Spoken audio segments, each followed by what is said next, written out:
Bien, bonjour à tous. Merci de votre présence à ce cours qui, cette année, va être consacré à l'origine ou aux origines du langage et à la singularité de l'espèce humaine. Et c'est une question très importante que nous allons poser, très difficile aussi. Qu'est-ce qui a changé dans notre cerveau par rapport à celui d'autres primates ? Qu'est-ce qui est différent? Pourquoi est-ce que nos capacités cognitives sont tellement différentes des autres primates? Qu'est-ce qui fait que ce cerveau-ci est capable de langage, d'exprimer ses pensées avec des symboles, alors que celui-ci ne l'est pas? Et est-ce que c'est juste une question de taille? Certainement pas, puisque ce petit cerveau, celui de nos enfants, très tôt, on l'a vu dans les cours précédents, dans la première année de vie, se met déjà d'abord à babiller sur le plan de la production, mais surtout à internaliser les structures de sa langue maternelle, et il le fait avec des circuits qui ont l'air d'être particuliers à l'espèce humaine. Alors qu'est-ce qui s'est passé dans l'évolution? Qu'est-ce qui a changé? Pourquoi sommes-nous une espèce singulière? Tel sera donc l'objet du cours de cette année. Alors, des singularités, j'en profite pour dire que je suis toujours heureux de présenter et d'introduire ce cours avec cette fresque qui nous a été donnée par Marietta Rennes. Si vous venez à Neurospin, vous verrez cette fresque qui fait plus d'une vingtaine de mètres de long et qui illustre les différentes méthodes que l'on peut mettre en œuvre pour poser ces questions de singularité, et en particulier, bien sûr, l'imagerie cérébrale, mais pas seulement, et en fait, beaucoup d'analyses du comportement permettent d'essayer de comprendre ce qu'il y a de particulier à l'espèce humaine. Alors, singularité, il y en a évidemment beaucoup. Nous sommes une espèce très différente, et il y a donc eu un très grand nombre d'hypothèses sur les singularités qui pourraient nous distinguer des autres animaux. Et je voudrais, dans cette première diapositive, les passer en revue. Il y a bien entendu l'hypothèse que nous sommes une espèce particulière parce que nous utilisons des outils. Et je voudrais simplement mentionner que c'est une question qui est extrêmement débattue en ce moment, puisqu'on découvre que d'autres espèces, et en particulier les corvidés, sont capables d'utiliser des outils à bon escient. Je voulais vous montrer une vidéo d'un travail tout à fait récent qui vous montre comment les corvidés sont capables d'utiliser des outils. Alors j'aurais pu vous montrer des vidéos d'utilisation et même de formation de crochets pour aller récupérer des objets cachés. Mais ici, je vous présente une autre situation qui m'intéresse parce qu'elle montre que les corvidés sont capables d'une certaine compréhension du monde physique. Vous voyez un animal qui est capable d'utiliser des pierres comme outil pour faire monter le niveau de l'eau dans un tube dans lequel il y a un petit morceau de nourriture qui flotte. Alors l'animal a bien vu qu'il y a un morceau de nourriture qui flotte et il va placer plusieurs pierres pour faire monter le niveau de l'eau jusqu'à ce qu'il puisse attraper la nourriture. Et dans cette première expérience, il y a toute une série d'expériences dans cet article qui est vraiment intéressant, et ce n'est pas le seul, c'est vraiment quelque chose qui est répliqué de nombreuses fois. Et vous voyez que l'animal met les pierres, il va y arriver. Une pierre de plus, alors vous voyez qu'il met le bon nombre de pierres pour faire monter le niveau de l'eau. Et il a choisi le côté où il y a de l'eau plutôt que du sable. Vous voyez que c'est une première expérience où il a choisi à bon escient, il n'a pas essayé de faire monter le niveau du sable, ce qui ne marcherait pas. Et toute une série d'expériences montrent que l'animal comprend la physique des outils en question. Par exemple, ici, il va disposer des briquettes qui sont pesantes, qui coulent et qui donc font monter le niveau de l'eau. Vous allez voir qu'il va éviter, et à toute vitesse, des briquettes qui sont plus légères, qui flotteraient et qui donc ne feraient pas monter le niveau de l'eau. On va le voir à l'instant, et hop, celle-ci n'est pas utilisable, tandis que celle-ci va l'être. Et donc, quelque part, il choisit ses outils. De la même manière, la vidéo continue, vous pourrez regarder sur Internet. C'est un article publié. Il va utiliser des objets qui sont solides et pas des objets creux. Les objets creux ne feraient pas monter le niveau de l'eau. Il va utiliser des objets, et plutôt il va faire attention au diamètre du tube dans lequel cette nourriture est présente. Vous voyez qu'ici, il essaye de faire monter le niveau de l'eau du grand tube. Il voit que ça monte très peu. Il se dirige vers l'autre côté où il va pouvoir faire monter le niveau de l'eau plus rapidement et obtenir la nourriture. Et c'était une preuve d'intelligence quand même absolument remarquable chez un animal. Jusqu'à récemment, on ne pensait pas qu'il pouvait y avoir une telle intelligence de l'outil. Alors, je reviens à ma présentation pour parler d'une autre singularité qui a également été postulée comme étant particulière à l'espèce humaine, qui est celle de la conscience de soi. Et dans les cours précédents, j'ai parlé pas mal de l'accès à la conscience des informations, et on a vu qu'un circuit de la conscience était présent chez beaucoup d'autres espèces, et pas seulement la nôtre. Alors, l'idée d'une conscience de soi et du test du miroir en particulier a longtemps été proposée comme étant l'apanage, sinon de notre espèce, disons d'espèces de très haut niveau. Et je voulais simplement mentionner qu'un article récent bat en brèche cette idée que les singes macaques ne sont pas capables de passer le test du miroir. C'est un article de PNAS de cette année. On va peut-être couper le son. Voilà. Vous voyez ici un singe qui a appris à utiliser un miroir. Il faut simplement qu'il apprenne ce que c'est qu'un miroir, c'est-à-dire qu'un miroir propose un reflet de l'extérieur. Et dès qu'il a appris cela, il se met à l'utiliser pour repérer par exemple des taches sur son propre corps. Vous voyez qu'il se regarde dans le miroir et il passe ce test du miroir qui consiste à détecter qu'une tache est présente sur son corps et d'essayer de l'enlever. Et est-ce qu'il s'agit vraiment d'une conscience de soi? Eh bien, une manière d'en juger, c'est que l'animal, après avoir compris ce que c'est qu'un miroir, finit par s'en servir pour examiner son propre corps. Vous voyez, comme nous le faisons face à un miroir, peut-être pas tout à fait comme nous le faisons. Vous voyez qu'il va voir des parties difficiles à examiner autrement. Comme les parties génitales, par exemple, avec une souplesse, je dois dire, assez remarquable. Et il va regarder, par exemple, sa barbiche, ses dents, ses aisselles.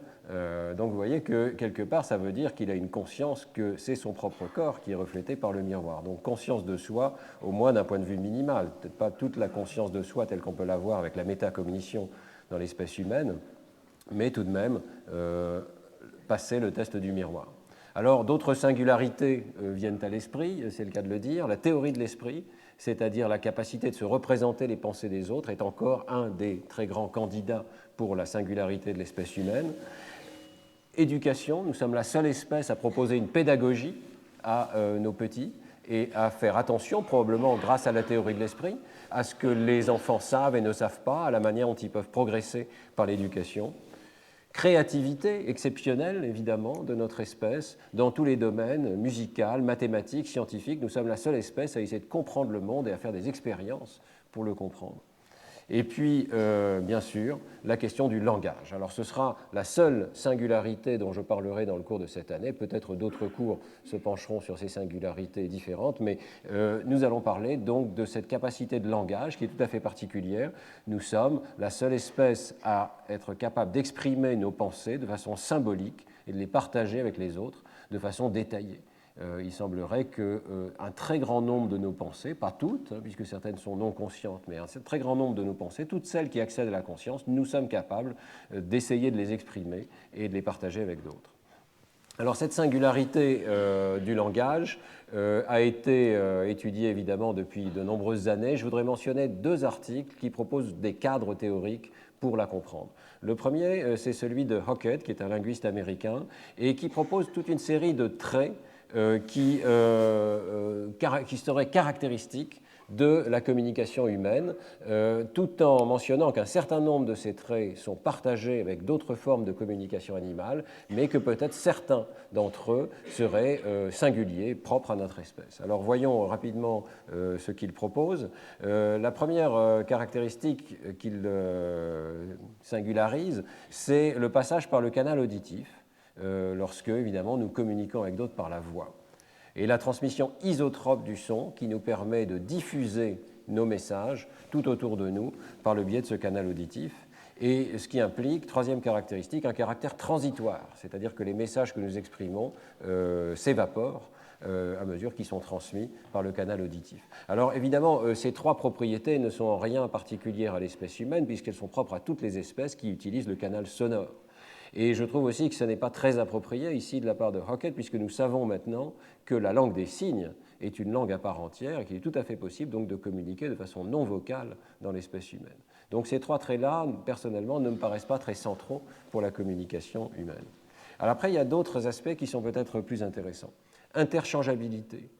Ça peut paraître évident, mais ça veut dire que chacun d'entre nous, nous sommes à la fois des locuteurs et des auditeurs. Nous sommes capables de produire et de comprendre le langage. Et tout ce qui est compris peut être produit également dans la mesure où nous maîtrisons une langue donnée.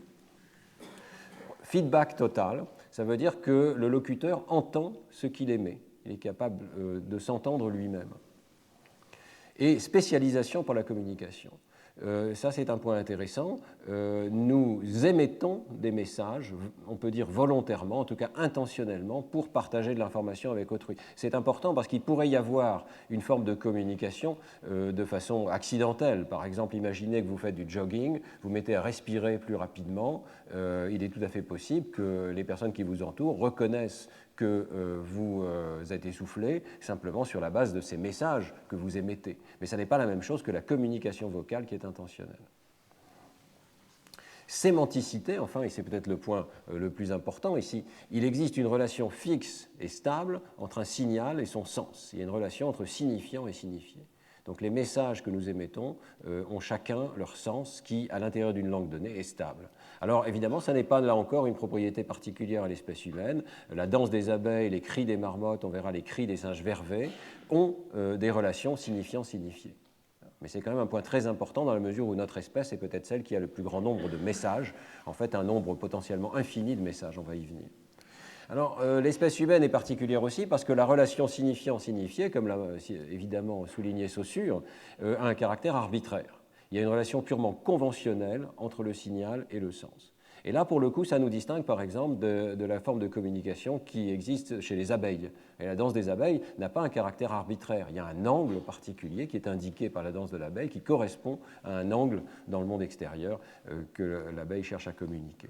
Les cris des vervets, par contre, nous verrons, ont ce caractère arbitraire. Donc là encore, ce n'est pas unique à l'espèce humaine, mais c'est quand même une particularité de la langue. Je continue la liste de Hockett. Le caractère discret.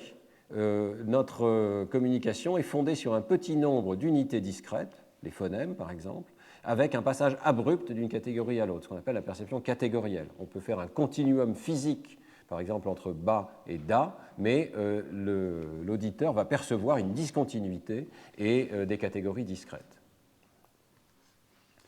Déplacement, c'est le 10e critère, ou la 10e caractéristique que propose Hockett, c'est-à-dire que nous sommes capables de parler d'événements qui sont distants dans le temps ou dans l'espace.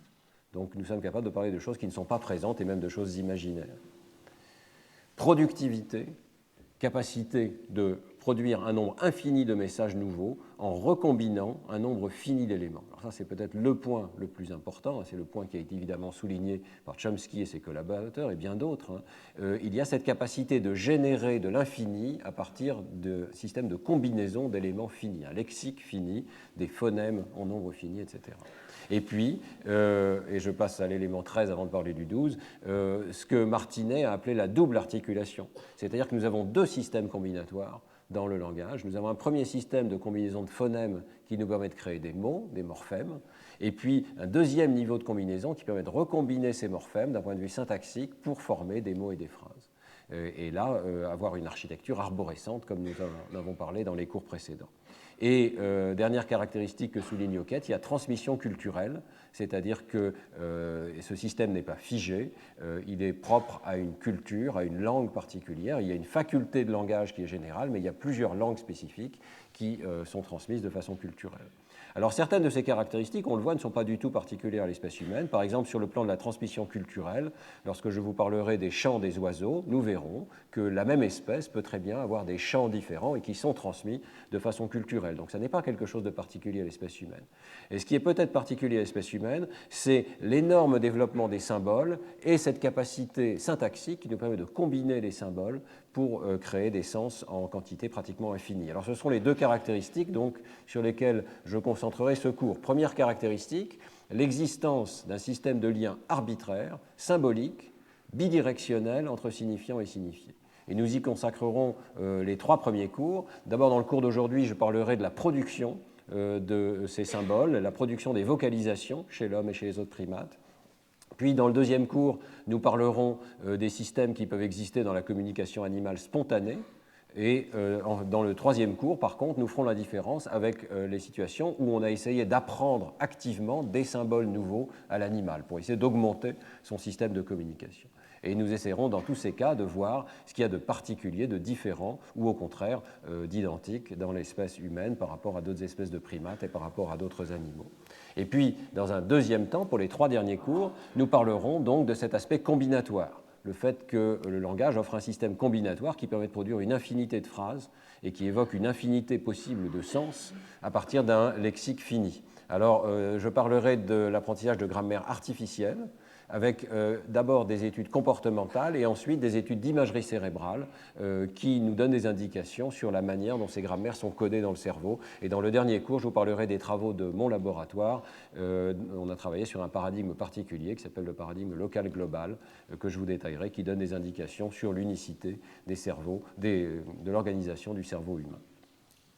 Avant de rentrer donc dans le vif du sujet, je voudrais quand même, je ne peux pas faire l'économie de vous parler d'un deuxième article qui sert aussi de cadre à ce cours et je dirais à l'ensemble des études dans le domaine, qui est cet article extrêmement important de Hauser, Chomsky et Fitch en 2002, qui est paru dans Science, La faculté de langage, sa nature, qui la possède et comment a-t-elle évolué.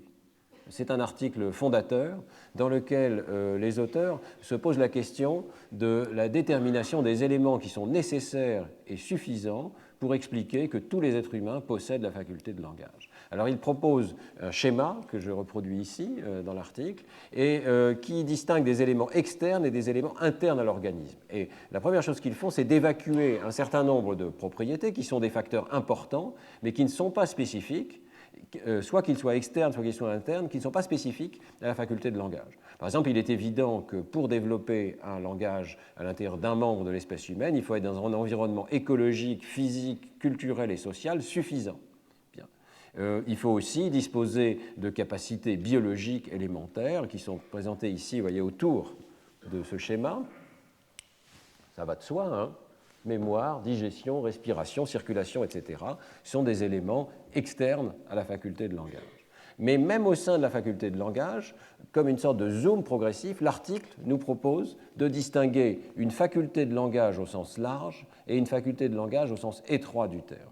Au sens large, les auteurs proposent d'inclure ce qu'ils appellent le système sensorimoteur, c'est-à-dire l'interface qui nous permet d'entendre des mots et de produire des mots, et puis un système conceptuel intentionnel, côté sens, qui nous permet de représenter, d'un point de vue non verbal, le sens des phrases qui ont été prononcées. Donc vous voyez ici, vous avez cet aspect conceptuel intentionnel qui est autour de ce noyau, et cette faculté donc sensorimotrice. Et les auteurs proposent de distinguer ces deux éléments-là, qui sont comme des satellites de la faculté de langage, d'un élément central, essentiel, qui est le mécanisme computationnel de la récursion, qui est ce mécanisme qui permettrait donc d'engendrer une infinité d'expressions à partir d'un ensemble fini. Donc ils font de cette faculté de récursion le noyau du langage, et ils font une hypothèse extrêmement forte, qui, je pense, est importante justement parce qu'elle sert d'hypothèse de référence qu'on va essayer de mettre à l'épreuve, que la faculté de langage au sens étroit du terme se réduit à la récursion, qu'elle est la seule composante de la faculté de langage qui soit propre à l'espèce humaine.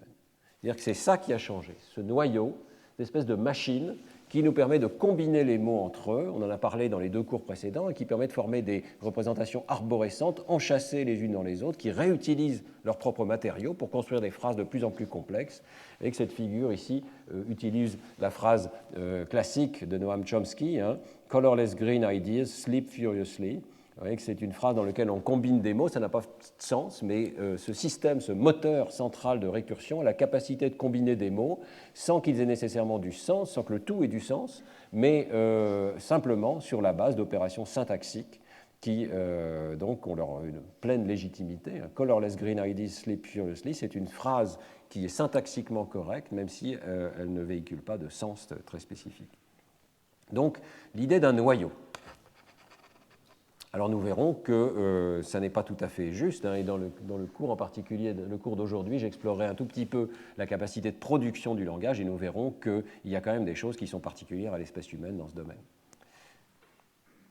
Alors, évidemment, ça veut dire qu'il faut avoir une approche comparative et d'essayer d'explorer, parmi ces différents éléments, de la faculté de langage au sens large et de la faculté de langage au sens étroit, lesquels sont particuliers à l'espèce humaine et lesquels sont partagés avec d'autres espèces.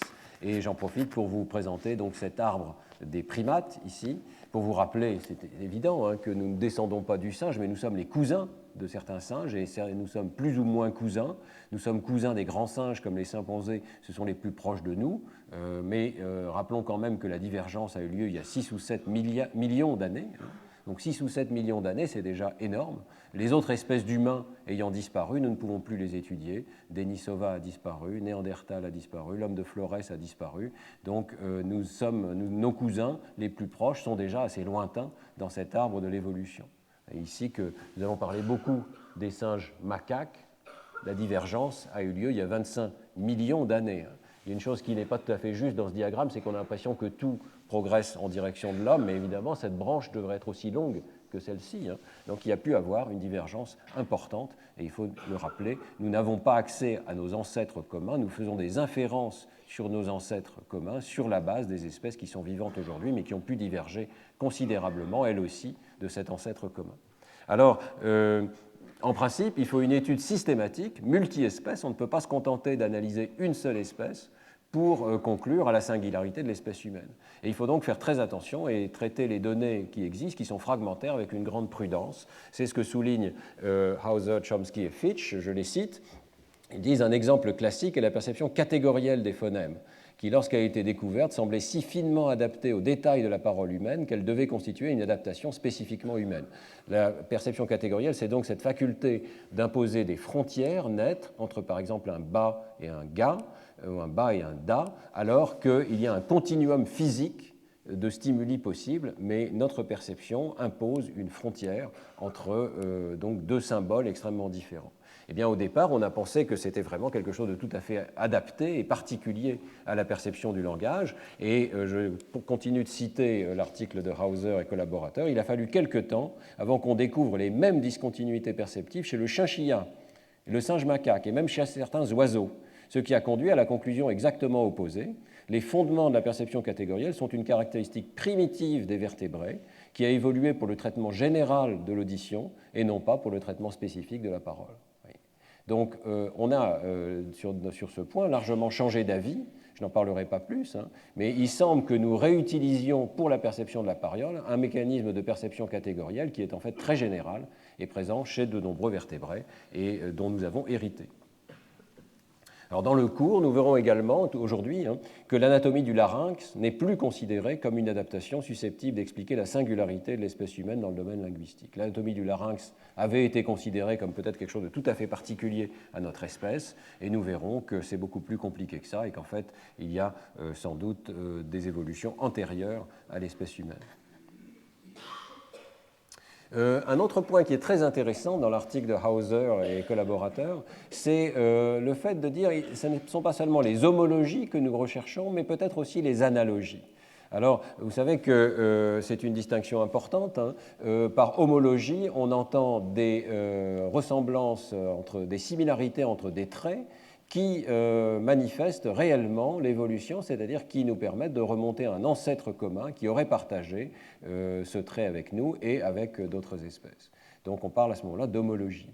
Mais il peut y avoir analogie lorsqu'il y a évolution convergente, lorsque des espèces qui ne sont pas reliées directement par un ancêtre commun qui aurait partagé le trait donné possèdent toutes les deux des traits extrêmement similaires. L'analogie classique, c'est par exemple l'œil des vertébrés versus l'œil des pieuvres, qui est remarquablement similaire. À quelques exceptions près, nous avons une tache aveugle.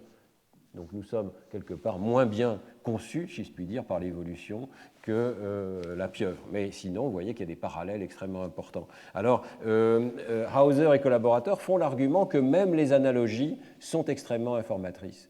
Elles nous permettent de tirer des conclusions importantes. Alors je cite Hauser, Chomsky et Fitch à nouveau. L'évolution convergente de caractères similaires dans deux clades indépendantes, qu'on appelle analogie ou homoplasie, peut être tout aussi révélatrice. La remarquable similarité sans homologie de la structure de l'œil chez l'homme et chez la pieuvre révèle les contraintes sévères qu'imposent les lois de l'optique et du développement sur tout organe capable de focaliser une image sur une feuille de récepteur. Donc il y a des contraintes à la fois physiques et des contraintes sur le développement biologique. Les analogies détaillées entre certaines parties de l'œil des vertébrés et des céphalopodes mettent en évidence que chacun de ces composants est une adaptation à la formation d'images façonnée par la sélection naturelle. De plus, la découverte que des cascades génétiques remarquablement conservées sous-tendent le développement de telles structures analogues apporte des éclairages importants sur la manière dont les mécanismes développementaux peuvent contraindre l'évolution. Ainsi, même si elles peuvent sembler trompeuses pour les taxonomistes, parce qu'évidemment, elles ne reflètent pas directement l'arbre et la divergence des espèces au cours de l'évolution, les analogies fournissent des données cruciales sur l'adaptation sous les contraintes de la physique et du développement. Alors pourquoi est-ce que je cite ce paragraphe in extenso? Parce que dans le prochain cours, nous verrons que ceci s'adresse particulièrement à la comparaison du langage humain avec le chant des oiseaux. Il y a des parallèles remarquables, des analogies, puisqu'il ne s'agit pas vraiment d'homologie, nous n'héritons pas ces parallèles d'un ancêtre commun, mais il y a même une évolution génétique convergente, y compris vers des gènes tout à fait particuliers. Donc il semble qu'il y ait des contraintes neuronales, des contraintes motrices peut-être, des contraintes de circuits neuronaux qui font que les espèces qui sont capables d'imitation vocale, comme nous le sommes et comme le sont aussi certains oiseaux chanteurs, eh bien ces espèces auraient des circuits neuronaux convergents. Et on verra que ces convergences sont vraiment dans un niveau de détail absolument remarquable. Alors, ce qui est important aussi dans l'article de Hauser, Chomsky et Fitch, c'est qu'il soulève vraiment toutes les questions, même celles auxquelles pour l'instant nous n'avons pas de réponse. Et donc, il souligne qu'il y aura aussi deux grandes questions auxquelles il faudra répondre lorsqu'on s'intéresse à la singularité de la faculté de langage. Premièrement, est-ce que le langage a évolué de façon graduelle ou discrète? Est-ce qu'il y a eu toute une progression continue qui nous a permis d'avoir un proto-langage, puis un langage de plus en plus complexe, puis finalement le langage tel que nous le connaissons aujourd'hui, ou bien est-ce qu'il y a vraiment quelque chose qui a changé brutalement avec cette faculté de récursion? Et puis deuxième question, le langage est-il une adaptation à la communication, c'est-à-dire que la pression d'évolution s'est exercée pour avoir une communication qui soit de plus en plus efficace, ou bien est-ce que c'est une adaptation à un autre problème computationnel avec exaptation, c'est-à-dire qu'on a recyclé, en quelque sorte, on a réutilisé un système qui avait évolué pour une autre fonction. Alors, pour eux, il faut distinguer à nouveau la faculté de langage au sens large et la faculté de langage au sens étroit.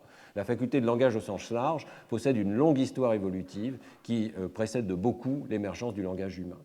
Les primates non humains, et en fait l'ensemble des vertébrés sont loin d'être dépourvus de compétences à la fois sur le plan sensorimoteur et sur le plan conceptuel. Sur le plan sensorimoteur, on va le voir aujourd'hui avec la production vocale, il y a des capacités de production vocale qui sont importantes chez d'autres espèces que la nôtre. Sur le plan conceptuel, on en a parlé dans beaucoup des cours précédents. Je vous renvoie par exemple au cours sur le cerveau statisticien ou le traitement des nombres dans le cerveau. On a vu dans ces deux cas qu'il y avait des capacités remarquables de traitement de haut niveau, de compréhension du nombre, mais aussi on pourrait parler de l'espace, on pourrait parler de la reconnaissance visuelle. Dans tous ces domaines, les animaux sont capables d'abstraction conceptuelle. Donc, je ne suis pas loin de rejoindre Hauser, Chomsky et Fitch sur ce point-là. Les aspects de la périphérie, si l'on peut dire, de la faculté de langage au sens large du terme, ces aspects conceptuels intentionnels et ces aspects sensorimoteurs sont déjà présents dans une certaine mesure chez d'autres espèces que la nôtre. Ça ne veut pas dire qu'il n'y a pas eu d'évolution de ces aspects-là aussi, on va le voir aujourd'hui. Et il faudrait parler aussi des aspects intentionnels de la production du langage. C'est peut-être là que se joue aussi quelque chose de tout à fait unique, c'est-à-dire que nous avons la capacité de théorie de l'esprit, de représenter l'esprit des autres. C'est peut-être une motivation particulière à communiquer qui a changé également. Je n'en parlerai pas plus dans ce cours, mais gardez ça à l'esprit. C'est un aspect de l'interface du langage, mais nous développons des systèmes de langage parce que nous savons que dans l'esprit des autres, il n'y a pas la même chose que dans le nôtre. Nous avons une théorie de l'esprit des autres qui nous fait penser que c'est utile de communiquer parce que d'autres savent des choses que nous ne savons pas et nous savons des choses qu'eux ne savent pas. Donc cet aspect théorie de l'esprit est probablement très important dans la motivation à communiquer et c'est un aspect qui est développé par exemple par Mike Tomasello et collaborateurs d'une approche extrêmement différente de celle de Chomsky, de Hauser, de Fitch, mais qui a aussi son importance. Mais je reprends donc l'article de Hauser, Chomsky et Fitch pour vous dire que pour eux, ce sont les calculs spécifiques de la faculté de langage au sens étroit du terme, donc, qui paraissent extrêmement limités chez les autres animaux. Il y a un aspect noyau de faculté qui semble tout à fait particulier ici. Et dans l'hypothèse minimaliste, qui est maintenant très répandue en linguistique, il y a une idée extrêmement restreinte qui est qu'il y a une opération qui a changé, c'est cette opération qu'on appelle merge, dont je vous ai parlé dans les cours précédents, qui permet de construire des arbres en recombinant les objets entre eux. On peut créer un objet qui est formé d'un petit arbre avec deux objets anciens. On peut prendre deux objets, quels qu'ils soient, un mot isolé ou un arbre entier, et les recombiner pour former l'arbre constitué de ces deux composants. Donc cette opération merge, c'est celle qui permet d'engendrer une infinité discrète de structures arborescentes enchâssées, serait un changement radical, brutal. Et donc la position de Chomsky et collaborateurs, c'est qu'il y a eu une apparition soudaine de cette faculté dans l'évolution et que ça n'est pas vraiment une adaptation, mais c'est un sous-produit de contraintes préexistantes. Donc c'est quelque chose qui est apparu brutalement en recyclant, en réutilisant des circuits qui servaient autrefois à autre chose, qui ont évolué pour une autre fonction. Alors, je voulais mentionner cette position particulière de Chomsky et de ses collaborateurs. Je pense que nous ne disposons pas des données particulières qui nous permettent de conclure pour l'instant. Qu'est-ce que c'est, au passage, que cette notion d'un écoinçon, ce qu'on appelle en anglais spandrel? C'est une notion assez subtile de la théorie évolutionniste qui a été proposée par Stephen Jay Gould, et c'est l'idée qu'il y a des structures physiques qui apparaissent nécessairement lorsqu'il y a une construction dans l'organisme. Alors, spandrel, c'est un terme d'architecture qui signifie ces espaces, ces écoinçons en français, qui sont ces espaces qui apparaissent naturellement lorsque vous construisez par exemple une basilique, ces espaces qui apparaissent à la jonction des piliers et des coupoles. Vous voyez qu'il y a forcément une sorte d'espace triangulaire qui apparaît là et qui a été réutilisé par les artistes, notamment à la cathédrale Saint-Marc, comme support pour créer des œuvres d'art magnifiques. Par exemple, les 4 évangélistes vont être figurés sur les 4 écoinçons autour de la coupole centrale. Alors, cet exemple est utilisé par Stephen Jay Gould pour dire, vous voyez, il peut très bien y avoir des contraintes physiques qui font qu'à l'intérieur d'un circuit, quelque chose de nouveau apparaît au fil du développement et va être disponible pour l'évolution, va pouvoir être disponible pour être exapté, c'est le terme qu'il utilise, non pas adapté, c'est-à-dire il n'y a pas eu d'évolution spécifique pour cette fonction-là, mais exapté, réutilisé pour une nouvelle fonction. Alors, je voulais mentionner ces deux débats parce qu'ils sont importants. Mais je vais dire tout de suite que nous n'aurons pas la réponse à ces deux questions. Est-ce qu'il y a eu une évolution saltatoire avec vraiment apparition de quelque chose de très nouveau? Et puis, est-ce qu'il y a eu préadaptation ou bien au contraire, est-ce qu'il y a une exaptation d'un phénomène physique nouveau? Nous ne le savons pas. La position de Chomsky me paraît plausible, c'est-à-dire qu'il y a vraiment quelque chose de particulier avec cette capacité de récursion qui apparaît dans le cerveau, mais il faut considérer quand même qu'il y a au moins 3 millions d'années d'évolution des hominidés, qu'il s'est passé énormément de choses, qu'il y a eu de nombreuses espèces durant cette période, et donc il est très possible quand même, et peut-être même plausible, qu'il y ait eu des étapes intermédiaires et qu'il n'y ait pas eu l'apparition d'une capacité de récursion de façon absolument immédiate et soudaine. Donc nous ne le saurons pas. Nous ne le saurons pas pour l'instant, en tout cas. Peut-être que l'approche génétique permettra d'en savoir plus à l'avenir. Alors, l'article de Hauser, Chomsky et Fitch se termine par cette table qui est extrêmement intéressante parce qu'elle nous montre toute la variété des approches que l'on peut avoir pour essayer de comprendre l'évolution du langage. Et l'approche se situe évidemment aux 3 niveaux qu'il distingue. D'abord, au niveau sensorimoteur, on peut étudier par exemple les capacités d'imitation vocale des autres animaux. Est-ce qu'elles se rapprochent des nôtres? Le rôle des neurones miroirs dans cette imitation. La discrimination des sons et la présence de discontinuité ou pas, la perception catégorielle, et puis bien sûr l'aspect production des sons ou production des gestes, l'anatomie et la biomécanique du tract vocal.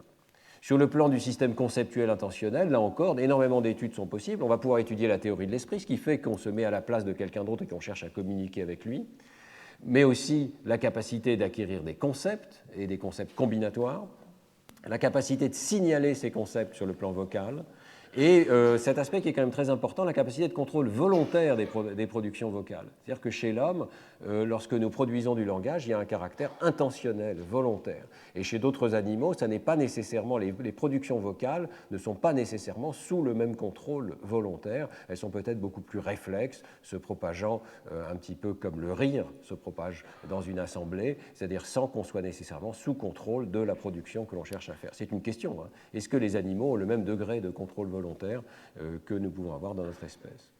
Et puis enfin, il y a toutes les questions qui concernent la faculté de langage au sens étroit du terme.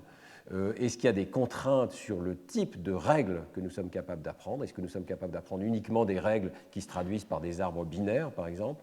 Quel type de grammaire artificielle sommes-nous capables d'apprendre? Nous en parlerons dans les 3 derniers cours. Et puis, il peut y avoir des modèles théoriques, mathématiques, de théorie des jeux, par exemple, pour l'émergence de la communication. On en parlera dans le séminaire aujourd'hui à 11 h avec Luc Stils. Est-ce que des machines qui communiquent entre elles spontanément vont développer des systèmes de communication similaires à ceux de l'espèce humaine?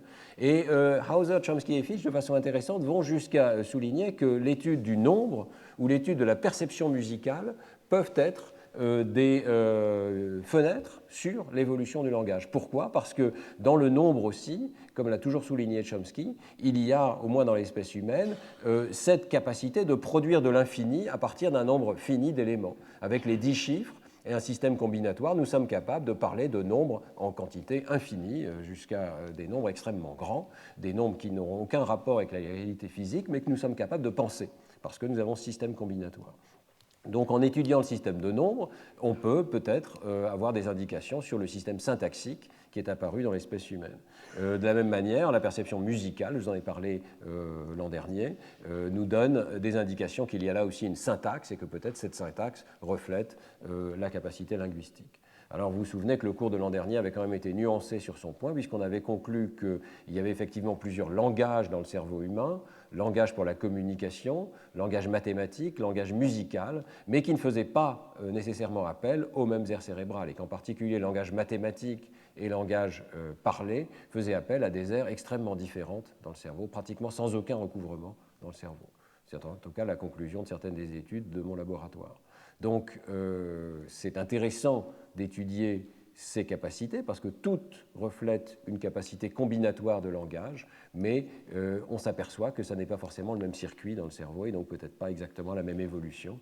J'avais évoqué cette possibilité que les capacités mathématiques et scientifiques soient apparues plus tôt dans l'espèce humaine que les capacités de communiquer ces représentations mentales. C'est une spéculation, mais compatible avec l'évidence issue de la paléoanthropologie. Alors, aujourd'hui, nous allons donc parler, après cette introduction, nous allons donc parler plus spécifiquement de cet aspect que Hauser, Chomsky et Fitch considèrent comme périphérique, la capacité de produire des sons du langage et de les communiquer à d'autres. Donc l'anatomie et la biomécanique du tract vocal. Pourquoi en parler? Eh bien parce que c'était une hypothèse ancienne, mais assez forte, qui avait été proposée par Philippe Lieberman en particulier, que c'était quelque chose qui nous distingue radicalement des autres singes. Nous avons un conduit vocal qui permet la production des voyelles et des consonnes d'une manière totalement différente, d'après Lieberman, du conduit vocal des singes. Pour lui, c'était extrêmement clair, les primates non humains, je lis la légende de cette figure, de cet article de Science 1969, qui a été extrêmement influent pendant de nombreuses années. Les primates non humains, il leur manque une région pharyngée où la langue, les racines de la langue sont attachées et forment un mur qui peut se déplacer. Donc les primates non humains, il leur manque ce mécanisme de production de la parole, où la région en arrière, dans le larynx, est variable et peut être manipulée, peut être déplacée de façon indépendante des régions antérieures des articulateurs vocaux. Alors, Lieberman s'appuyait sur de nombreuses études, et notamment cette revue de Kellogg que je vous ai citée ici. Il y a eu effectivement de très nombreuses études qui ont cherché à faire produire des sons du langage à des primates non humains. Et notamment l'étude de Keith et Catherine Hayes, qui avaient adopté une chimpanzé, Vicky, à la maison, et qui avait essayé de lui faire produire des sons du langage. Et l'article de revue de Kellogg passe en revue toute une série d'autres études similaires. Vous voyez que ce sont souvent des couples qui ont adopté des chimpanzés à la maison en pensant que c'était simplement une question d'environnement, d'éducation, et qu'il suffirait de les placer dans un environnement humain et on verrait apparaître une capacité de production du langage. Et ces capacités de production du langage se sont avérées absolument quasiment nulles. L'article de Hayes dit « Nous sommes parvenus qu'à faire produire au chimpanzé Vicky des versions reconnaissables des mots papa, mama et cup, et une tendance à émettre le son up. mais elle n'avait qu'une seule voyelle pour tous ces mots, une sorte de chuchotement guttural exagéré. Je vais vous faire écouter ces productions, vous verrez que c'est vraiment très très éloigné des productions vocales humaines. Ah, je vais remettre le son. Donc, là, c'est cup.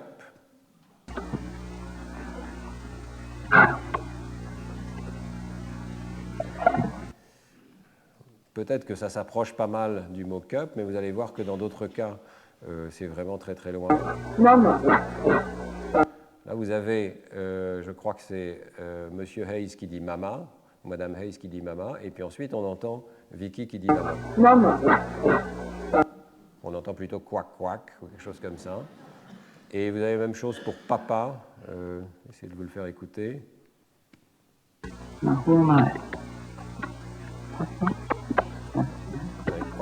Quelque chose comme ça. On entend mal. Hein. Quelque chose comme ça. Très très difficile évidemment pour ces animaux de produire quelque chose qui ressemble à du langage, malgré des mois, des années d'entraînement.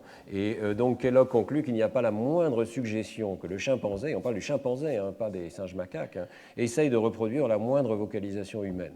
Aucun grand singe n'a jamais été décrit qui babille ou qui gazouille, ce qui chez l'enfant paraît une étape indispensable à l'articulation ultérieure des mots. Donc là, il y a une différence radicale. C'est vrai que les autres singes ne babillent pas, ne produisent pas des sons du langage. Et pour Lieberman, c'était vraiment quelque chose de radicalement différent. Alors, c'est vrai que si on réfléchit à la manière dont nous produisons les sons du langage, ce que je fais en ce moment même, hein, eh bien, c'est quand même un acte moteur absolument extraordinaire. C'est peut-être l'acte moteur que nous produisons dans l'espèce humaine le plus raffiné. Si on peut le comparer à une sonate pour piano d'un pianiste exceptionnel. Nous coordonnons à chaque instant plusieurs dizaines de muscles, des lèvres, de la mâchoire, de la langue, du larynx, ainsi que les muscles respiratoires, pour parler à des vitesses qui peuvent atteindre 200 mots par minute.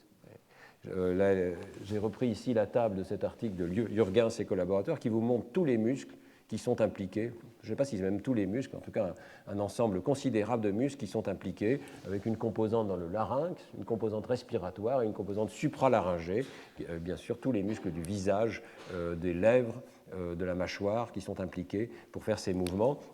On commence à pouvoir digitaliser ces mouvements et je remercie Eddie Chang de m'avoir envoyé cette vidéo. Et, dans son laboratoire, ils arrivent à placer des points pour digitaliser les mouvements de la parole de façon relativement non invasive, vous voyez, par ce qu'il appelle l'articulagraphie électromagnétique mid-sagittale, et on peut obtenir des mesures très quantitatives du déplacement de ces différents aspects de notre articulateur. Hein. Donc, par exemple, ici, une personne qui dit une phrase. The cat's meow always hurts my ears. The cat's meow always hurts my ears. Vous voyez qu'on peut digitaliser les différents éléments des articulateurs et les voir se déplacer, les lèvres se rapprocher, s'écarter, la langue se déplacer à l'intérieur du palais de façon remarquablement souple et avec une coordination et à l'échelle vraiment de quelques millisecondes. Il faut que ces mouvements soient synchrones. C'est vraiment une capacité tout à fait particulière de la production vocale. Pour autant, est-ce qu'elle est particulière à l'espèce humaine? Alors, c'est vrai qu'on peut dire que dans l'espèce humaine, la production vocale est une exaptation des organes de la respiration, de la succion et de la déglutition. Nous réutilisons un conduit qui nous sert à nous alimenter, à respirer, et nous réutilisons toutes ces parties de cet organe pour moduler la production de la parole. Bien entendu, il y a cet aspect supralaryngé, mais un composant essentiel, c'est le larynx, qui est situé ici, à l'arrière de la gorge, et qui comprend les cordes vocales. Lorsque vous faites une laryngoscopie, vous pouvez voir les cordes vocales vibrer ici. Et donc le larynx, c'est cet organe cartilagineux qui est situé au niveau de la gorge, qui abrite les cordes vocales, et au-dessus de lui se situe un os particulier, ce sera important dans quelques diapositives, qu'on appelle l'os hyoïde, qui sert de point d'attache à plusieurs muscles qui commandent notamment la mâchoire, la langue, le pharynx et le larynx. Et cet os qui joue un rôle très important de point d'ancrage qui va permettre la mobilité en particulier de la langue. Voilà. Alors, ce qui a été discuté, c'est est-ce que ce système est spécialement adapté et particulier à l'espèce humaine. On commence assez bien à comprendre comment ce système produit les sons du langage. On peut même le simuler sur ordinateur, ça n'est plus du tout une difficulté actuellement. Les choses sont bien comprises, donc on comprend par exemple que lorsque les cordes vocales vont se mettre à vibrer, elles vont générer une fréquence fondamentale particulière qui peut varier. Nous sommes capables de contrôler la fréquence fondamentale de nos vocalisations, c'est ça qui nous permet de chanter, hein, évidemment, c'est-à-dire de créer des sons avec des hauteurs tonales différentes. Et puis cette source vocale va être filtrée par le conduit vocal, qui va pouvoir changer de forme et qui comprend typiquement deux grandes régions, hein, antérieure et postérieure, chacune pouvant changer légèrement de forme. Et donc ça va servir de filtre qui va filtrer les harmoniques de cette source vocale qui est fournie par les cordes vocales. Et on va s'apercevoir dans le spectre qui est produit par exemple lorsqu'on produit une voyelle, que l'on découvre ce qu'on appelle des formants, c'est-à-dire des zones particulières du spectre. Ici, vous avez les fréquences jusqu'à 3 kHz. Et vous avez ici donc des zones particulières dans lesquelles les harmoniques passent. Le conduit vocal laisse passer certaines harmoniques et c'est ça qui va créer les différentes qualités de voyelles que nous utilisons. Donc, pour former la voyelle I, la voyelle OU, la voyelle A, vous allez placer la langue de manière à créer des filtres différents de votre organe vocal. Et les consonnes vont être créées en déplaçant de façon dynamique ces organes pour créer des transitions particulières de ces formants. Je simplifie beaucoup, mais enfin voilà en gros comment fonctionne cet organe. Donc c'est effectivement cette cavité vocale joue un rôle extrêmement important, un rôle de résonateur en quelque sorte, et c'est sa flexibilité qui permet de produire les voyelles et les consonnes que nous utilisons dans toutes les langues du monde. Alors est-ce que c'est unique à l'espèce humaine? C'est vrai que Philippe Lieberman avait insisté sur cette caractéristique particulière qui est que nous avons un organe vocal particulièrement développé parce que le larynx est très bas.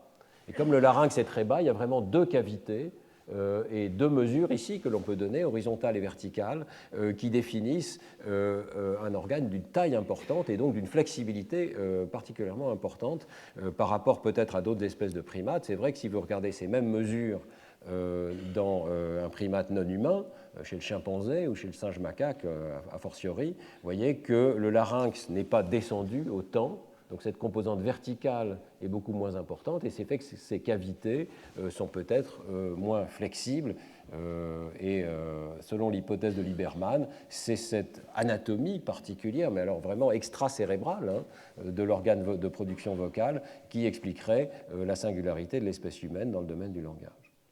Alors, je tenais à vous montrer cette historique et cette anatomie parce que les idées ont été complètement modifiées sur ce sujet dans les dernières années. La première chose, c'est que cette descente du larynx qui serait particulière à l'espèce humaine, en fait, n'est pas particulière à l'espèce humaine, et de deux manières. D'abord, au cours du développement, le larynx n'est pas descendu immédiatement, il descend en fait tardivement au cours du développement humain, et les petits-enfants produisent des sons du langage, babillent et sont capables de parler très rapidement avec un larynx qui n'est pas encore descendu. Donc la descente du larynx, quelque part, n'est pas nécessaire. On est tout à fait capable de produire des sons du langage avec une grande flexibilité lorsqu'on est un petit enfant, alors que le larynx n'est pas encore descendu. Et inversement, la descente du larynx existe également chez le chimpanzé. Voyez. Donc ce n'est pas quelque chose de tout à fait unique à l'espèce humaine, cette descente du larynx. Il y a un article de 2003 du groupe de Tetsuro Matsuzawa, qui est probablement le plus grand primatologue japonais vivant à l'heure actuelle. Et donc ils ont étudié le larynx chez les bébés chimpanzés et ils ont vu qu'il y a effectivement une descente du larynx au cours du développement, comme dans l'espèce humaine. Alors la descente n'est pas exactement identique. Et je cite l'article de Matsuzawa et collaborateurs. Chez le chimpanzé, la descente s'achève avec une descente rapide du squelette laryngé, c'est-à-dire ce cartilage qui forme le larynx, par rapport à l'hyoïde, l'os hyoïde qui est au-dessus. Mais cette descente ne s'accompagne pas d'une descente de l'hyoïde lui-même. Et ça, c'est différent de l'espèce humaine. Donc, ils arrivent aux conclusions suivantes. Notre étude conforte l'hypothèse que la descente du larynx a évolué en deux étapes. Première, une descente rapide du squelette laryngé par rapport à l'hyoïde, au moins chez l'ancêtre commun des humains et des chimpanzés. Et la seconde, la descente de l'hyoïde par rapport à la mandibule et à la base du crâne dans la lignée humaine. On est au moins conduit à réviser dans une grande mesure les hypothèses de Philippe Lieberman. Il y a une descente du larynx chez des primates non humains. Elle est simplement moins importante dans la mesure où elle concerne surtout le squelette laryngé et pas l'hyoïde. Donc il y a sans doute eu une évolution, mais avec des étapes intermédiaires. La descente du larynx et ses bases morphologiques de la production de la parole ont dû évoluer en partie durant l'évolution des hominoïdes, des grands singes, et non d'un seul coup durant l'évolution des hominidés. Donc c'est une conclusion très importante. Ça va contre cette idée chomskienne d'une évolution soudaine, d'un changement massif soudain, et ça va beaucoup plus dans le sens d'une évolution progressive de ce système de production de la parole. Alors, deux articles très récents bouleversent encore cette image en nous disant, l'un, que le conduit vocal des singes est en fait prêt à parler, et l'autre, qu'il est capable de produire au moins les voyelles de la langue. Donc, vous voyez que les idées ont complètement changé. Le conduit vocal des singes est en fait capable de produire des sons du langage. Ça n'est pas une étape limitante d'après ces deux articles. Alors, laissez-moi vous les détailler. Le premier est dû justement à Tecumseh Fitch, l'un des auteurs de l'article Hauser, Chomsky et Fitch fondateurs. Et donc, il regarde l'anatomie des conduits vocaux de singes macaques. Ils prennent des photographies, en quelque sorte, au rayon X, des radiographies de ce conduit vocal, alors que le singe place son appareil dans différentes configurations. Ici, par exemple, il produit un signal de menace, et on fait une radiographie, et on quantifie la conformation du conduit vocal. Et ensuite, tout le reste de cet article, qui est quand même assez limité, c'est fondé sur des simulations. Comme je vous l'ai dit, on peut simuler les sons qui vont être produits, qui vont être filtrés par la cavité buccale lorsqu'elle est dans une certaine conformation. Et donc, si cette conformation est de ce type-là, eh bien, on peut faire une simulation et en déduire, s'il y a une certaine impulsion en entrée, quels vont être les formants qui vont être produits par ce conduit vocal. Donc, c'est fondé sur une simulation du conduit buccal du singe macaque. Et les résultats sont assez impressionnants parce qu'ils montrent que, contrairement à ce qu'on pensait, les singes macaques sont capables, au moins sur le plan strictement anatomique, sur le plan du conduit, sont capables de produire des sons qui recouvrent très largement le triangle vocalique que l'on trouve dans les langues humaines. Ici, donc, c'est un diagramme assez classique dans lequel on porte le premier formant et le deuxième formant. Je vous rappelle qu'il s'agit donc de ces pics que l'on voit dans le spectre et qui reflètent le filtrage de la fréquence fondamentale par le conduit vocal. Et donc, on indique ce triangle vocalique à l'intérieur de cet espace formé par le premier formant et par le deuxième formant. Vous avez l'espace qui est utilisé dans l'espèce humaine et vous avez l'espace qui pourrait être utilisé d'après ces simulations de Fitch et collaborateurs pour produire différentes voyelles. Alors ça, c'est l'espace qui avait été proposé au départ par Lieberman, qui est extrêmement étroit, et les auteurs concluent que les estimations de Philippe Lieberman ont sous-estimé l'espace vocalique qui est accessible au conduit vocal des singes. Ils peuvent, en principe, par les configurations qui sont effectivement attestées par radiographie de leur organe vocal, ils peuvent, en principe, produire une large part des voyelles qui sont présentes dans l'espèce humaine. Oui, mais est-ce qu'ils les produisent réellement? Et c'est là qu'intervient le deuxième article, qui est extrêmement intéressant, de Joël Fagot, Boé et collaborateurs. Le groupe de Joël Fagot, qui est au CNRS du côté de Marseille, à l'université d'Aix-Marseille. Et Joël Fagot, lui, va montrer définitivement que les babouins, il s'agit ici d'expérience chez le babouin, produisent effectivement des sons qui, dans la configuration des premiers formants F1 et F2, reproduisent les voyelles humaines, en tout cas une fraction des voyelles humaines. Donc voilà les spectrogrammes des sons qui ont été enregistrés par Joël Fagot et ses collaborateurs dans différentes conditions. Il peut y avoir des cris lors de la copulation, des cris lorsque les animaux, en quelque sorte, aboient, on appelle ça un bark, différents cris qui ont été classifiés par les primatologues. Et lorsqu'on analyse ces sons, on peut donc identifier des formants. Je crois que c'est assez clair sur ces diagrammes ici. Vous voyez que ça n'est pas si difficile que ça d'identifier une fréquence fondamentale, une fréquence F1, une fréquence F2. Donc des formants qui sont comparables à ce qu'on peut trouver dans l'espèce humaine. Elle est placée dans le triangle vocalique classique et s'apercevoir qu'il y a effectivement une grande diversité de sons qui ressemblent à la diversité des voyelles humaines, qui ne sont pas loin de recouvrir le triangle vocalique. Ici, vous avez le triangle vocalique de locuteur de l'anglais américain, avec les différentes voyelles qui occupe cet espace, F1, F2, ça devrait être F1. Et ici, vous avez le triangle vocalique tel qu'il a été observé dans les productions des babouins. Alors, je vais vous faire écouter certaines de ces productions. Vous verrez que ça n'est pas parfait, hein, c'est assez difficile pour nous d'identifier les voyelles, mais c'est intéressant quand même d'avoir cette approche objective, qui va quantifier F1 et F2, les deux formants, et de voir qu'on n'est pas si loin des sons qui sont produits dans le langage humain. Donc, écoutons ensemble, par exemple, cette production. Voilà. Alors, nous entendons évidemment un cri d'animaux, mais si vous essayez de dire de quelle voyelle il s'agit, on n'est effectivement pas loin d'un O ou d'un OU. Donc c'est classé très haut dans ce triangle. Voilà. On peut en écouter plusieurs. Voilà. Alors, la fréquence fondamentale peut changer, hein, mais les formants sont placés à peu près au même endroit. Écoutons un autre ici, peut-être. Alors, il est classifié comme étant waouh. Waouh, il y a deux voyelles, c'est pour ça qu'il y a deux points jaunes ici sur le diagramme. La première voyelle se situe ici en bas et correspondrait aux coordonnées F1, F2 d'une voyelle A dans nos langues, et ensuite un OU qui se déplace donc à l'opposé de ce triangle vocalique ici. On peut encore en écouter quelques autres. Voilà. Je ne sais pas ce que vous entendez, mais c'est classifié comme étant un A ici, un A produit avec l'arrière de la bouche, différent donc du A qui peut être produit avec l'avant. Et enfin, et peut-être la voyelle la plus différente ici, je crois que c'est assez clair ici que si on devait reproduire cette voyelle, on dirait I. C'est un I. C'est un I. Vous voyez qu'il occupe une place très différente sur cet espace vocalique ici. Donc, conclusion quand même importante ici du groupe de Joël Fagot, il n'y a pas d'incapacité de produire des voyelles, au contraire, elles sont attestées.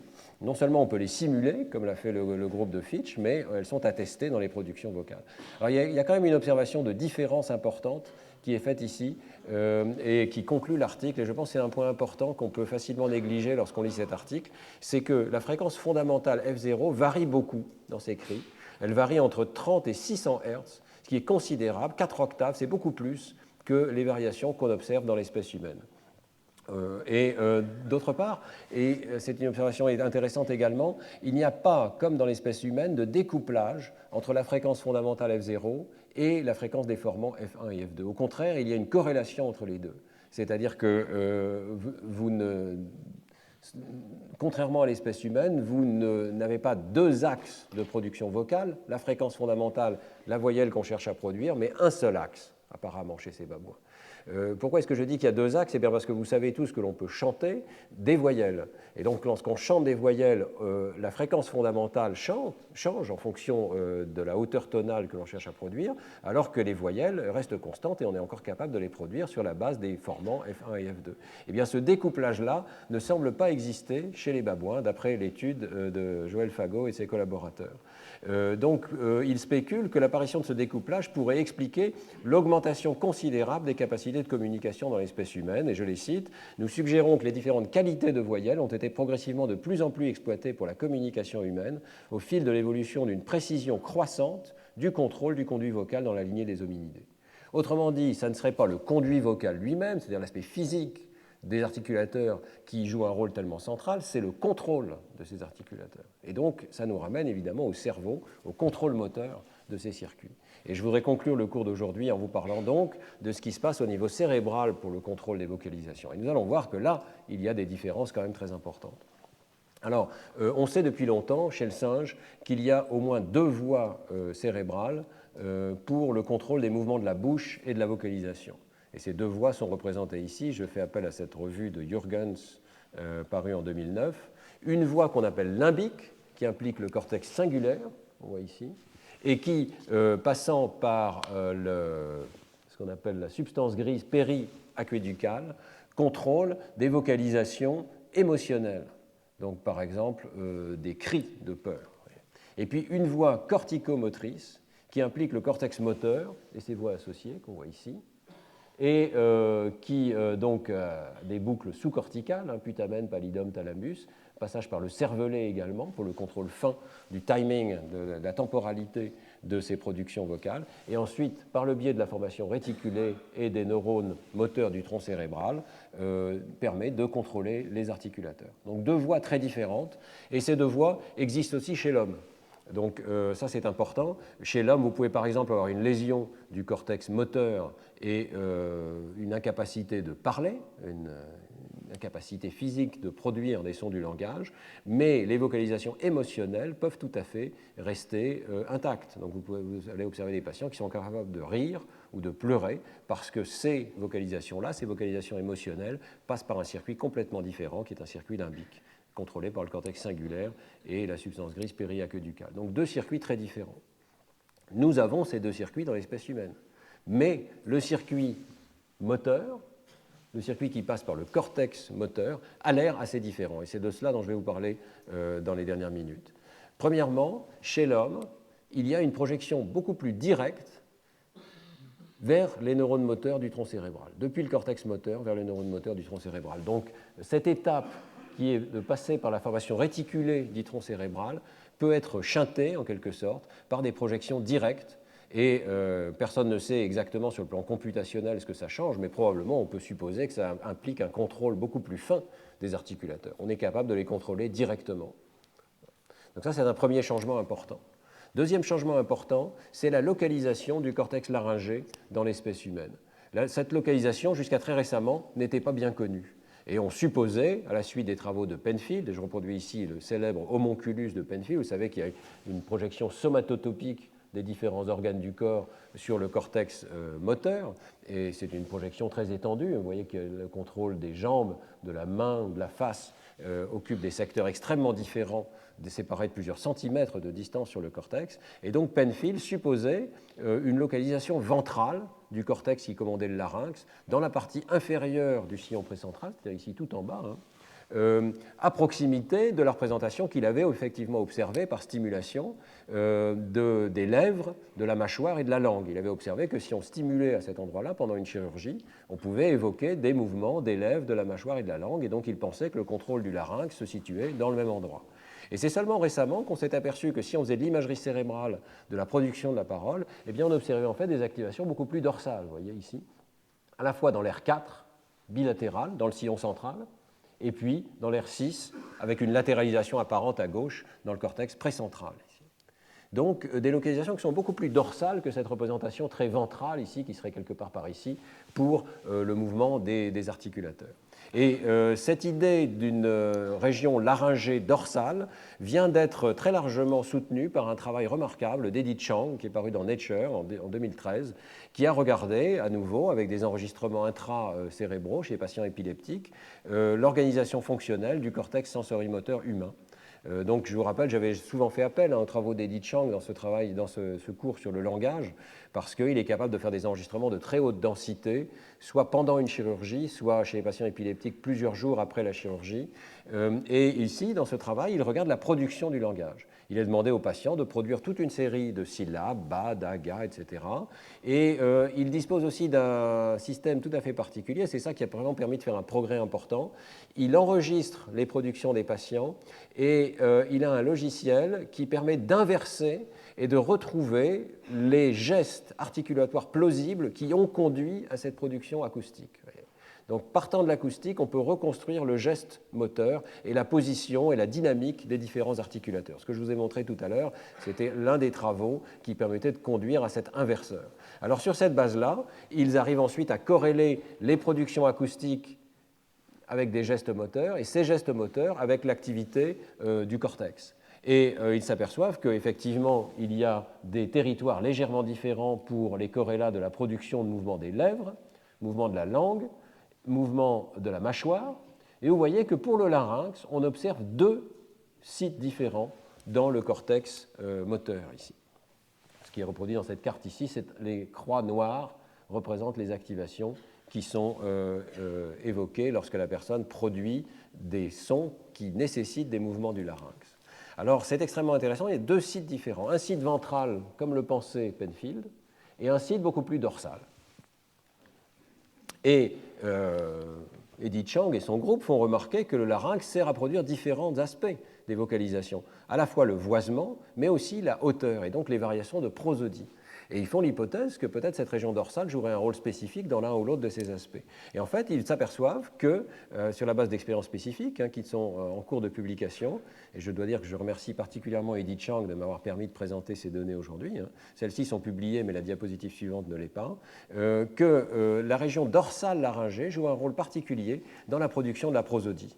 C'est une expérience tout à fait simple. On demande à un patient, alors qu'on a cet enregistrement intracortical, on demande au patient de produire des phrases dans lesquelles soit il va produire la phrase de façon neutre, I never said she stole my money, et puis on va lui demander d'insister sur tel ou tel aspect de la phrase. Et la phrase est choisie de manière à ce qu'on puisse insister sur n'importe lequel de ces mots. I never said she stole my money. I never said she stole my money. I never said she stole my money, etc. Vous comprenez qu'on peut accentuer, et quand on accentue ces différents mots, eh bien, on va faire une excursion de la hauteur tonale, du pitch, selon Eddy, donc on fait appel à une modification de la configuration du cortex, du larynx.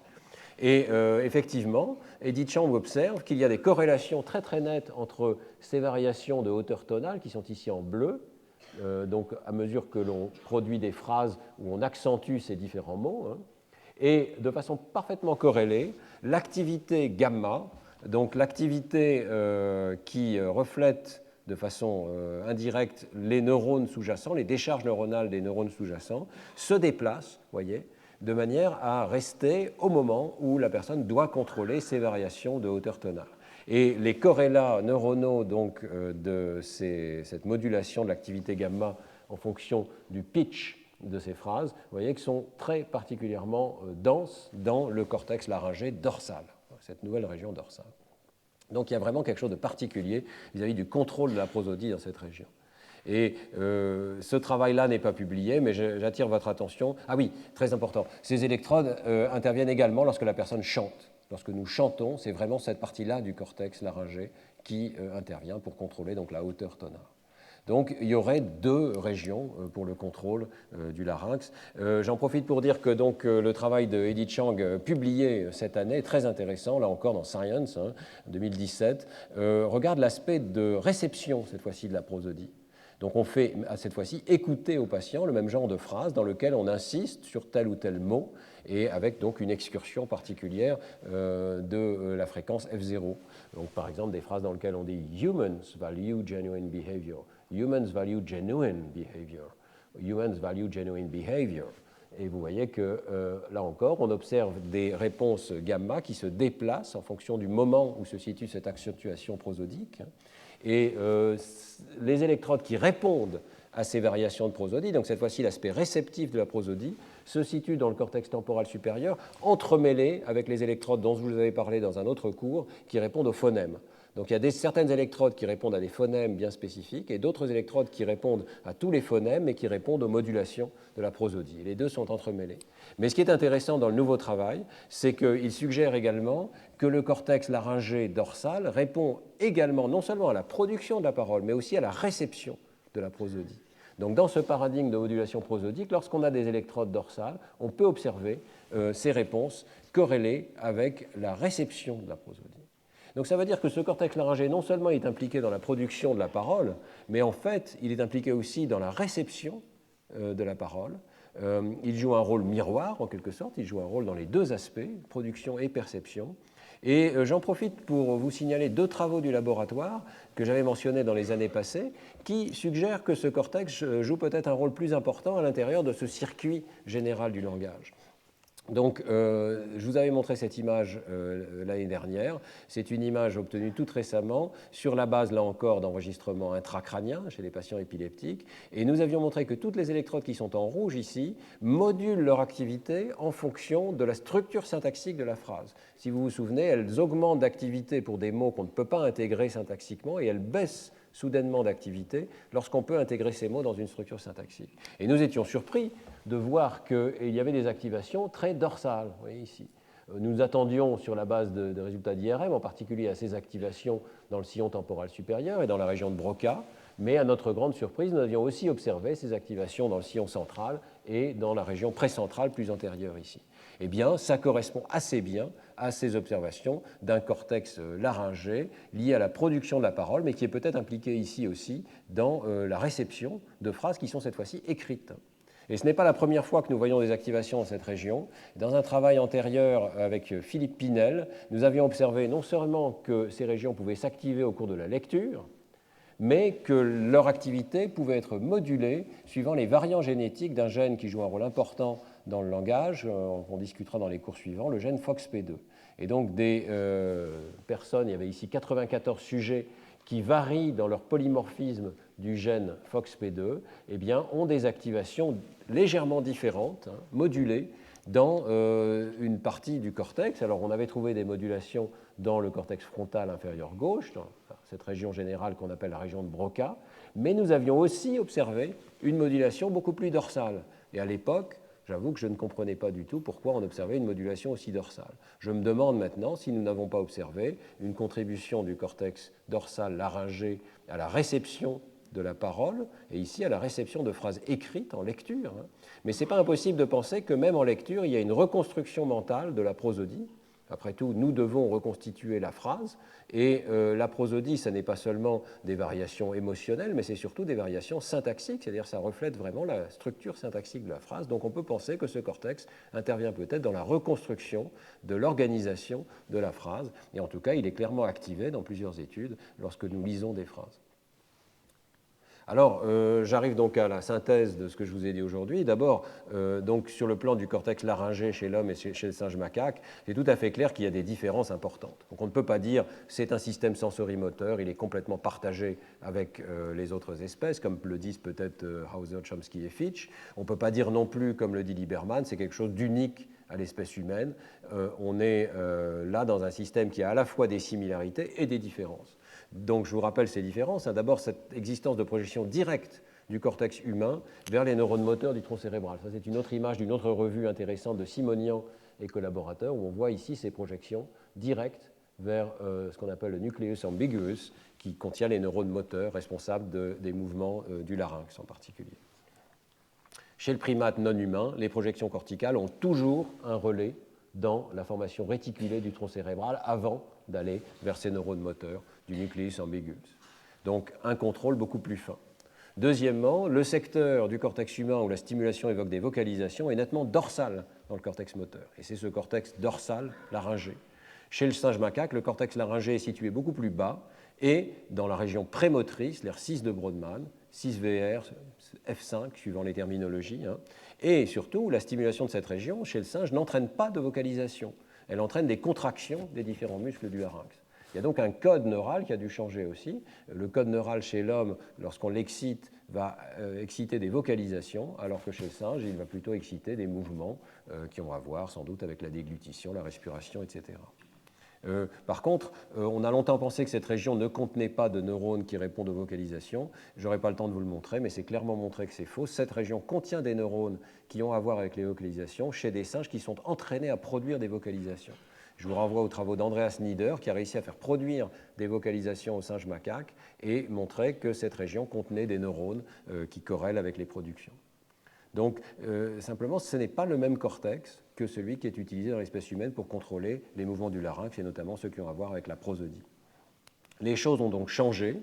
Il y a un contrôle cortical à la fois plus direct et aussi plus complexe, avec plusieurs sources de contrôle cortical dans des régions différentes du cortex dans l'espèce humaine. Donc, clairement, il y a là des adaptations qui nous permettent de produire cette très grande diversité de sons et aussi de les produire à la vitesse à laquelle nous les produisons. Alors, j'en arrive à ma dernière diapositive pour résumer aussi cette approche du langage, et notamment ce qu'on a appris de l'article de Hauser, Chomsky et Fitch. Il n'y a aucun doute que parler de l'évolution du langage, c'est pour ça que je l'ai mis entre guillemets ici, c'est un peu général et il faut absolument décomposer ce système. C'est un système complexe et il faut au minimum distinguer un noyau, cette capacité de créer une infinité de phrases à partir d'un lexique fini, et puis des interfaces vers les systèmes sensorimoteurs et conceptuels intentionnels. Et aujourd'hui, nous avons donc exploré le système moteur de la production vocale. Bon, Première conclusion très claire, c'est que l'anatomie du larynx ne joue peut-être pas un rôle aussi essentiel qu'on le pensait, en tout cas que Philippe Lieberman le pensait. L'anatomie elle-même ne dicte pas ce qu'on est capable de produire comme voyelles ou comme consonnes. Les animaux des primates non humains sont capables de produire au moins des voyelles qui sont très proches de celles que nous utilisons dans nos langues. Par contre, au niveau du contrôle cortical, il existe des adaptations spécifiques à Homo sapiens, et je vous en ai parlé, cortex moteur laryngé, projection directe vers les neurones moteurs du contrôle cérébral, du tronc cérébral. Alors, la semaine prochaine, nous étudierons les aspects spontanés de la communication animale. Je vous parlerai de la communication chez les primates, je vous parlerai aussi beaucoup de la communication chez les oiseaux chanteurs. Et c'est là que nous verrons qu'en fait, ces aspects, notamment de contrôle direct de la production vocale, qui sont présents chez l'homme, sont déjà présents et utilisés pour la communication chez d'autres espèces capables d'apprentissage vocal. Donc ce qui est peut-être plus important, c'est de nous comparer à d'autres espèces capables d'apprentissage vocal, comme les oiseaux chanteurs, plutôt que de nous comparer systématiquement aux autres primates qui, eux, ont des capacités extrêmement limitées dans ce domaine. Ce sera l'objet du cours de la semaine prochaine. Merci beaucoup de votre attention.